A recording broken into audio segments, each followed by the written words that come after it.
আসসালামু আলাইকুম, নমস্কার। কেমন আছেন আপনারা সবাই? আজকে আমার দিদা রান্না করবে সর্ষে ইলিশ। তো প্রথমে মাছগুলো নিয়ে নিয়েছে, তারপর তেলে পেঁয়াজগুলো ভেজে নিচ্ছে। দেখেছেন কিভাবে ভাজছে?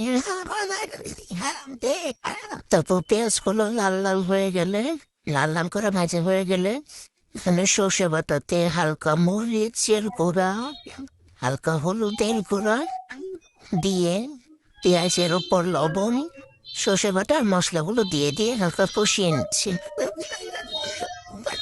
কষাতে কষাতে কষাতে কষাতে দেখবেন খুব সুন্দর কালার চলে আসবে।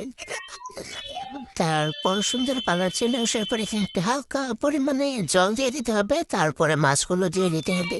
মাছগুলো দিয়ে কষিয়ে নিতে হবে নাড়াচাড়া দিয়ে।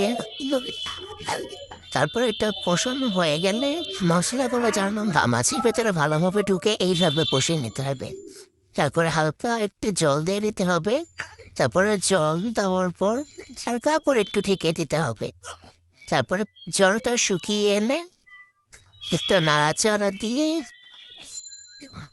লবণটা দেখে তারপরে সুন্দর করে নামিয়ে নিতে হবে। ব্যাস হয়ে গেল সে ইলিশ।